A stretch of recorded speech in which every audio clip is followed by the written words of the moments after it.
Hello and welcome to this week's What Were They Thinking? We begin with news on the CCP virus and how the death toll is getting to a point where it is affecting younger and younger people. In this case, a 28-year-old teacher from South Carolina in America.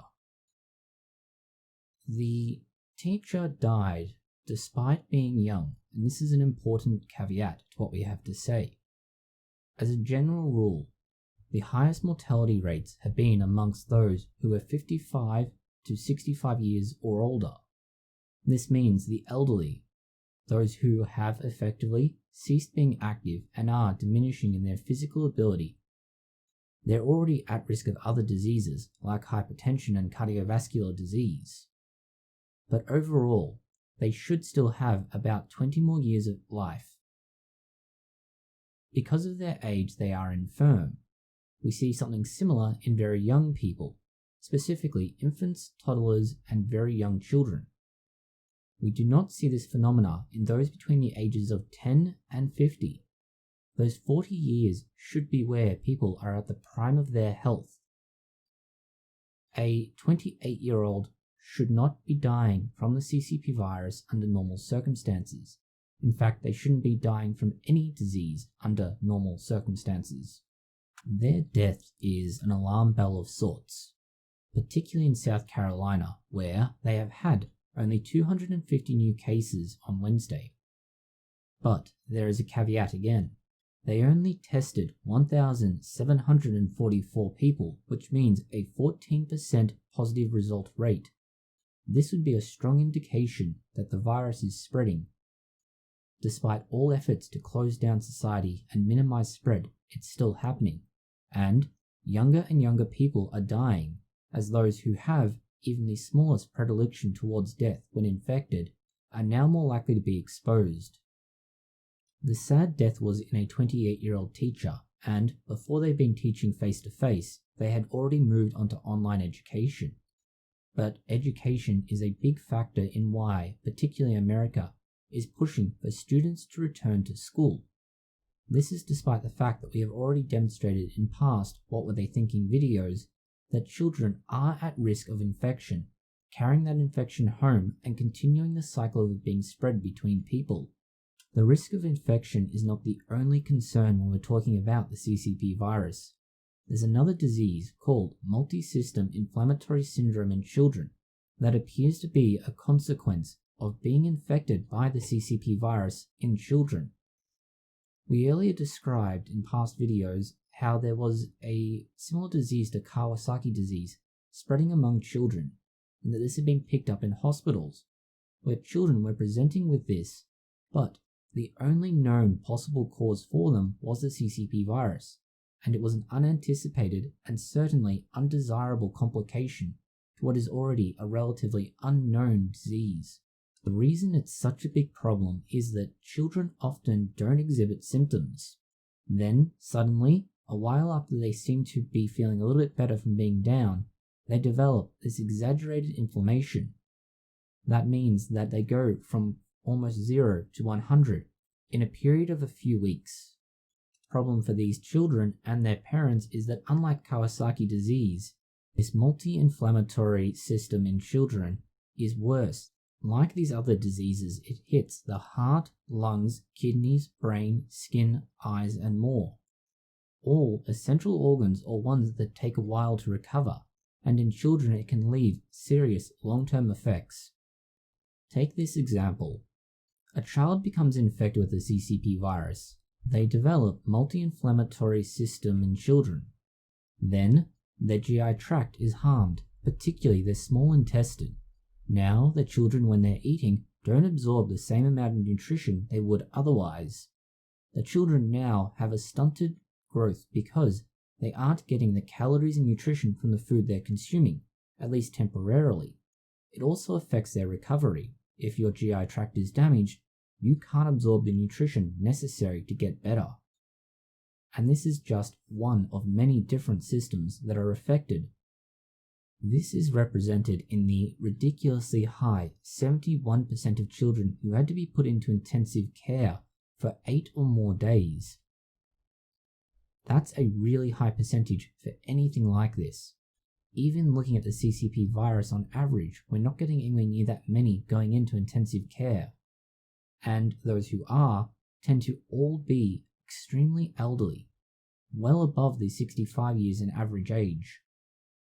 It also has a 1.7% fatality rate, significantly higher than the 0.1% mortality rate for the CCP virus in children.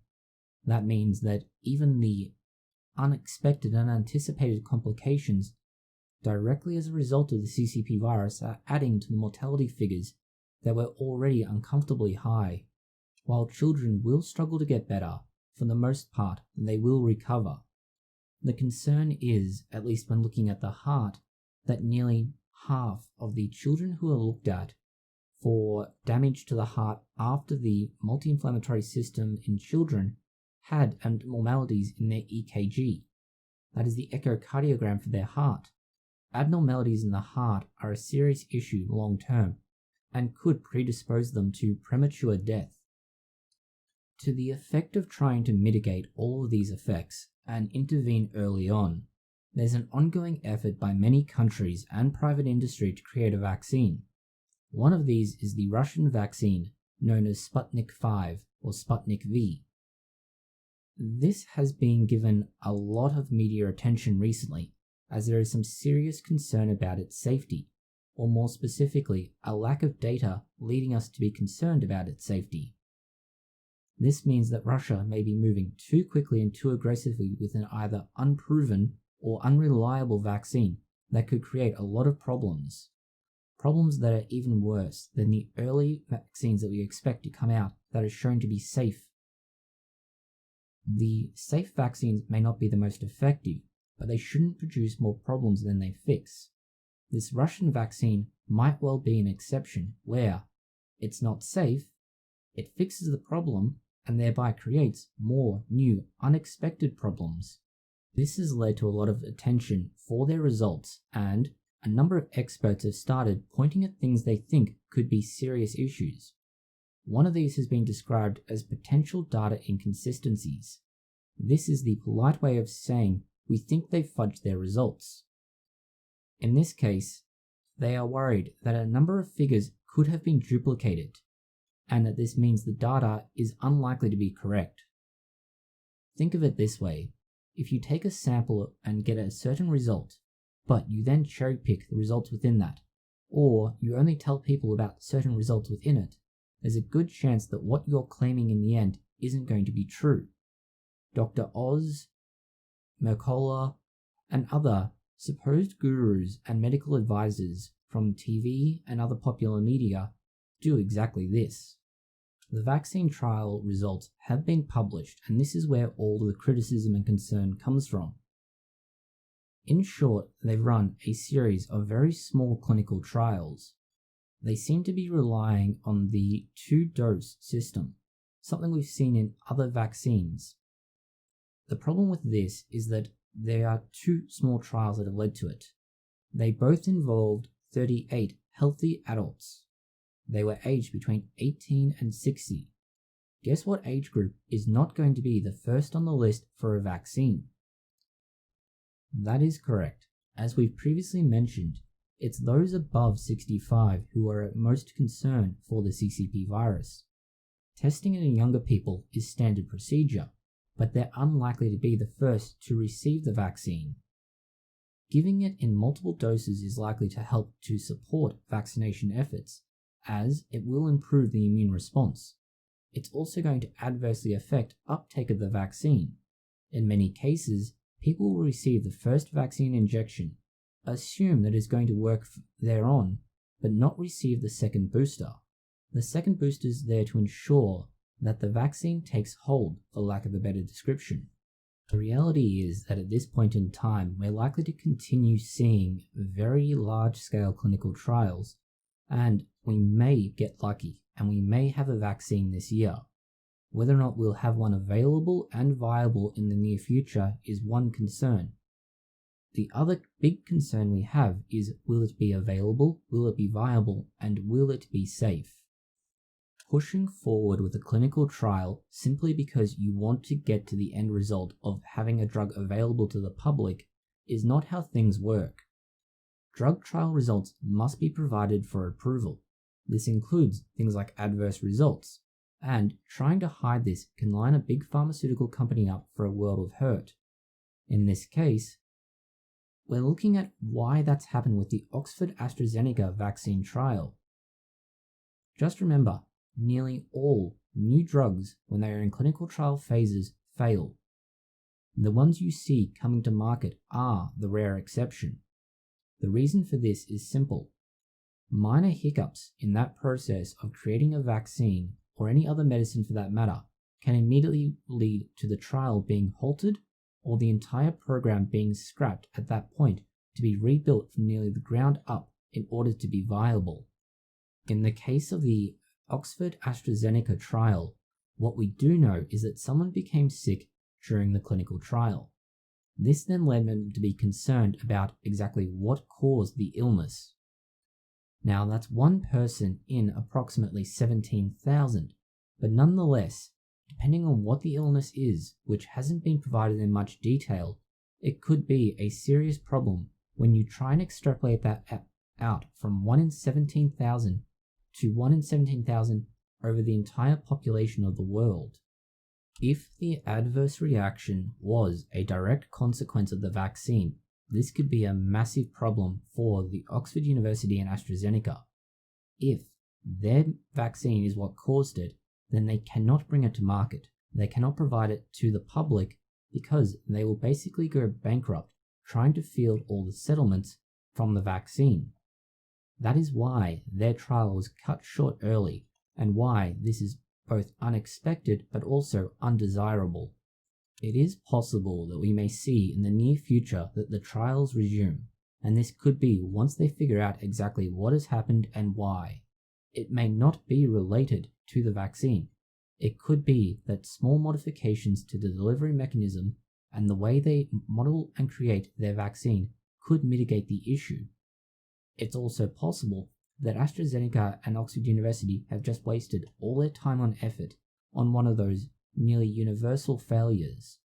The fact that we've neither heard of nor seen more during the development of a vaccine for the CCP virus is amazing. And it's why we're somewhat cynical about our next story, where there's a possible treatment for eczema and it could be given to children. Spray that contains live bacteria. In general, eczema is an immunological problem. It's also known as atopic dermatitis. It's generally a byproduct of the immune system trying to react to a small stimuli that it really doesn't need to. This could be something like dog fur, cat fur, hay, anything really, but it's a small stimulant that for any other person would be ignored. This is often a consequence of the immune system lacking anything to practice against. It's generally thought that, under the hygiene hypothesis, that children who grow up without exposure to something to train their immune system as to what is a foreign pathogen will ultimately become more prone to these autoimmune disorders, where their immune system simply starts to attack itself in the form of the body or to these small stimuli. If you give their body the opportunity to train their immune system as to what is foreign by letting them roll in the dirt, play with dogs, and otherwise beat children, there's a good chance that they won't develop these same extreme responses. Spray comes in. If you give them a small amount of living bacteria and get it into them, then they can begin targeting that and learning from it and figuring out what is a foreign pathogen. If we're working from the hygiene hypothesis, the theory would be that the kids who are most prone to developing eczema would be those who don't have many pathogens within them. That is, those that would be within the GI tract, nasal cavity, oral cavity, and similar, where you normally have at least some bacteria living. If you can introduce some and get what is effectively a colony started, and the immune system can begin working from this, you can begin to mitigate just how hyperreactive it is to small other unimportant stimuli. In this case, we don't even need to look at introducing bacteria into the nasal, oral, or GI tracts.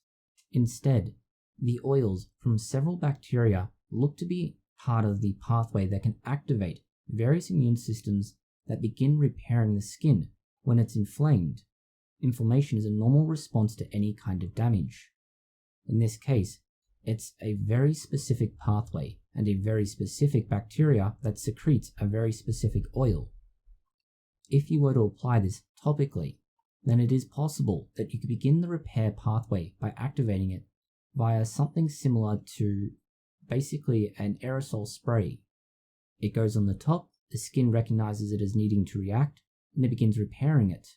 Because we're not talking about having to insert bacteria inside of the patients, who are often children, there's a good chance that this will be far less invasive and far safer. We're also not talking about the standard topical steroids used for eczema, which suppress the immune system. Rather, we're almost talking about a complementary approach, where we're trying to make it target and work in a specific way by poking and prodding, rather than brute force. This is then further improved by the inclusion of those live bacteria. So rather than just applying the oil, which would be a temporary solution, they're applying an oil with the bacteria in it, and that's why they appear to be getting longer term results, particularly how they're looking at getting up to 8 months of benefit after treatment has been halted.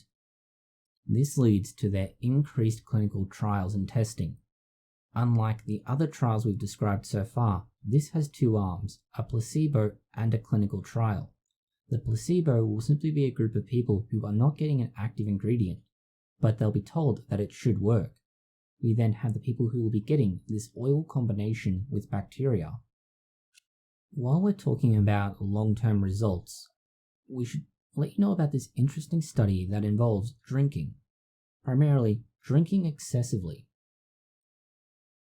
Depending on your background, you may or may not have either seen, experienced, or know about those who drink until they are no longer able to think and eventually pass out. That in and of itself is not healthy, but it's not the biggest concern. The biggest concern, at least long term, is damage to your liver. Following that are the possible results from this study, which shows that you may have greater risk of mental disorders, and particularly dementia. Dementia is a nasty disease and leads to the loss of your mind over time. Forgetting people, memories, being unable to think, excessive emotional mood swings, and more. All of these are tied into it. We know that alcohol can damage the brain. That's primarily what a hangover is. All the water being sucked out of the brain due to alcohol and then being urinated away. That dehydration is the hangover and why you drink water in the morning to try and recover, or for some people, the hair of the dog. One of the big concerns with drinking excessively is that if you drink to excess, you can cause damage to the brain at the time. We know that drinking excess quantities of alcohol can lead to death of neurons, and this has long-term effects. But while we know regularly drinking alcohol and what happens if you have an average high alcohol intake is, there's been less examination of what the pattern of drinking alcohol could be. The distinction is small but important. You might have 2 standard drinks a day, which means 14 a week, or you might have 14 standard drinks on one night. The difference in this is how much damage occurs at one point versus how much damage occurs over an extended period. This study is on the much stronger end of things, not only because it's a meta-analysis, but because of how many people they were getting data from. Over 131,000 across at least 4 countries. Of these, those who demonstrated behavior that involved drinking until they fell unconscious, they had twice the probability of developing dementia compared to those who had regularly consumed alcohol, but not been blacking out from it. That's that difference between 2 drinks a day versus 14 in one night. While still on the topic of the brain, we should talk about blood pressure and diabetes. These could be altering your brain structure according to another study. So if you're not drinking excessively, being unwell could still cause damage. The brain is delicate. It needs to be carefully looked after. It's why there are multiple barriers to prevent certain things from getting in there. Unfortunately, blood pressure, sugar from diabetes, and alcohol all find their way around these to one extent or another. This led to very obvious damage in the frontal part of the brain, particularly the frontoparietal network, and to the integrity of the white matter between some of the regions that they were considering. If they had high blood pressure, while the reduction in cognitive functioning is small, minute by comparison to something like dementia, it is there, and it's a sign of how multiple morbidities across your lifetime can add up and have long-term effects that you had not anticipated. While on the topic of the brain, you should also look at yet another study. This one's not necessarily looking at the brain effect itself, but how a particularly common drug can affect your cognitive functioning. One of the most common drugs taken in the world, and one that is recognized by the World Health Organization as an essential medicine, is known as acetaminophen or paracetamol. These two names are used relatively synonymously, and they refer to the same drug. The drug is used as an analgesic or painkiller. What the study that's looked at this has found is that if you are taking it regularly, then you will feel less negative emotion when you are considering risky activities. That means you have deflated senses of fear. If you don't feel fear about making a risky decision, the chances of you making that decision are significantly higher. This is compounded by not only being an analgesic which is used regularly by people, but that it can also affect your psychological functioning and cognitive function. In this case, your ability to understand hurt feelings and to receive them as the person causing the pain, your reduced ability to have empathy for others' feelings, and to blunt your own cognitive functioning. That means you can't understand that someone else is hurt, you don't really care, and you're not giving it much thought in the end. That, along with your willingness to take more risky choices, means you are effectively being turned into a minor sociopath. Do not misunderstand. The drug is useful, and applied correctly can be incredibly convenient and effective. But like all medications, while we know a great deal, we don't understand every facet of it. In fact, arguably, it's why we can develop new drugs or find new benefits to certain foods. In fact, we know very little about many different chemicals that are used in daily life. One that's not used so commonly in daily life, but that is relevant at the moment, is tear gas. Tear gas is used as a non-lethal riot control agent. You will often see it used in Hong Kong, United States, and other countries at the minute, where they have many riots and protests. It's a relatively effective way to try and minimize the possibility of harm to law enforcement, disperse crowds, and prevent unintended and unexpected violence. In context, the tear gas canisters are significantly safer than rubber bullets or riot police with shields and batons. Riot police with shields and batons run the risk of physical violence with protesters and rioters. Either party could get injured. Rubber bullets and similar can cause physical harm in the form of lost eyes and significant injuries, contusions, and broken bones. Tear gas means both parties are kept a separate distance apart, and there is no physical contact. It minimizes the chance that either group is going to get injured directly. The University of Toronto feels somewhat differently about its use. In fact, it would be fair to say they have serious concerns about its ongoing use. As a result, they've issued a report. Among their concerns is that there's no long-term study of just what happens when you use this and when people are exposed to it. Particularly, one of the most common forms of tear gas, known as CS gas, or 2-chlorobenzylidine malonitrile. What this does is what you often see in scenes of rioting: coughing, crying, and obstructed vision. Therefore, people leave.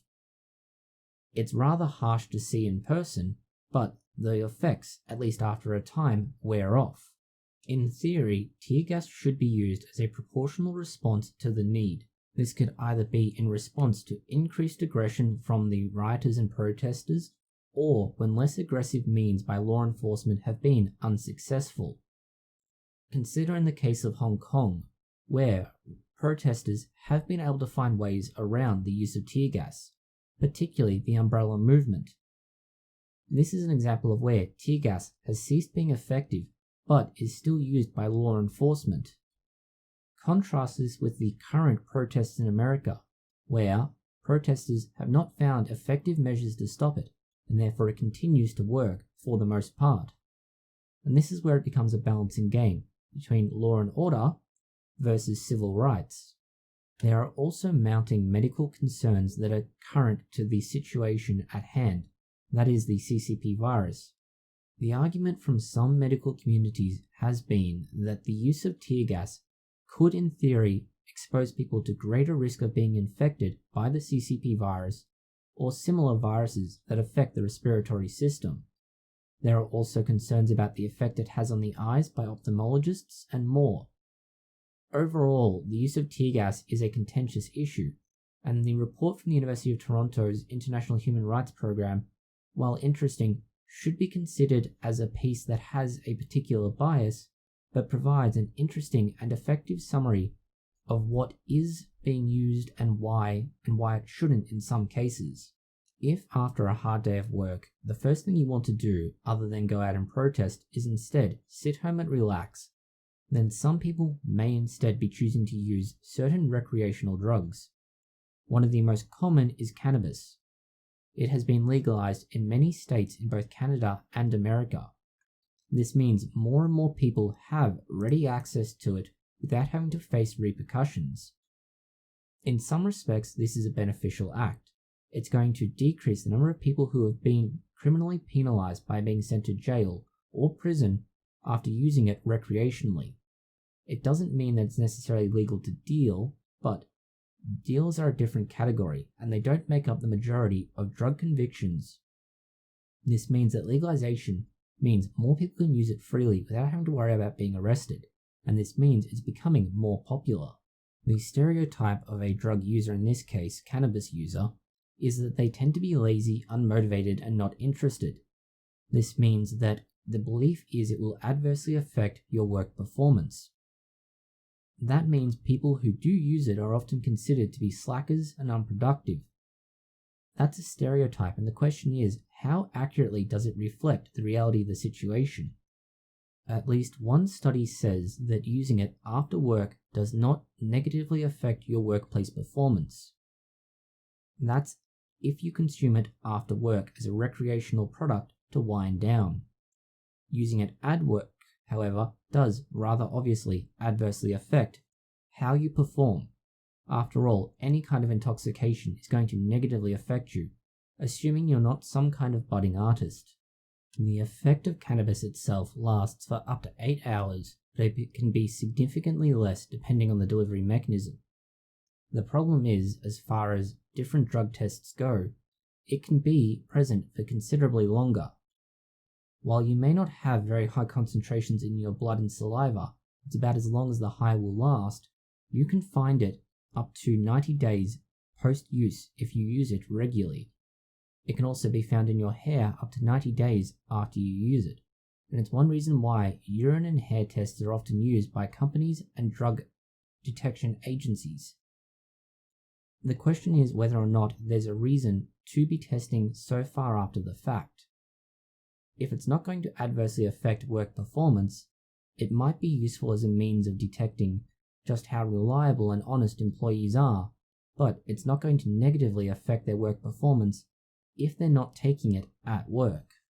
Next, we need to talk about America's return to space, and particularly what effect it might have on astronauts based on a recent study. We know full well that astronauts, while in zero gravity or near zero gravity, tend to lose a lot of their muscle mass, along with bone mass and a few other things. This means that the longer they're in space, they effectively become less healthy. This means when they return to Earth, they have to spend a lot of time and effort recovering. Bone density can take years to get back to normal. We need to find ways around this, especially considering that America is looking to increase the number of astronauts going to space after issuing so many contracts to multiple companies to get materials and men into space. One of these is genetic modification, which has been examined in a particular mouse strain known as the beefcake mouse. Unlike astronauts, they retain their muscle mass while in space, which is interesting. What we need to consider is that while they were only there for 33 days, they had considerably more muscle and bone density than mice who were otherwise normal. If we're looking at how to treat astronauts in space, it might give us a clue as to what we can do to try and keep them healthy for longer in space, which means they can stay there for longer, minimizing the amount of downtime, the need to send new astronauts into space, and effectively allowing them to do what they need to do more effectively. In fact, the study we're talking about fundamentally did exactly that. They had 5 groups of mice in space. 3 of them were control mice that were wild type or not genetically modified. 1 was the genetically modified beefcake mouse, and 1 was given a particular cocktail of drugs known as ACVR2B/FC. This is a particular drug that would allow them to put on more muscle mass. Now, considering that they had matched pairs of these groups in space and on Earth, you would expect to see notable differences between them. What they found with this last group that was given a medical treatment effectively that could in theory be extrapolated to astronauts is that the spacefaring mice had a 27% increase in their muscle mass. This compares to those of their terrestrial brethren who only had an 18% increase. That means the mice in space who were treated had a 50% improved performance over their terrestrial counterparts. This is a promising lead and certainly not a perfect solution to solving the issues of astronauts' long-term health and their ability to recover once on Earth. The final item we have for you this week is mostly a piece of humor. It's a picture we saw recently via the Credible Hulk on Facebook. It simply points out that if you were considering sending someone into space to get rid of them, it would be far more efficient to send them to the end of the solar system, or at least out of the solar system, than it would be to the sun. That's simply because it takes a lot less effort, fuel, and more. The notation underneath reading, "You can be mad, but that's no excuse to be inefficient with propellant." That's all the news we have for you this week, and hopefully you found it interesting. Thank you for watching, and if you have enjoyed it, consider liking, sharing, and subscribing. Please post any comments, questions, or suggestions you might have below.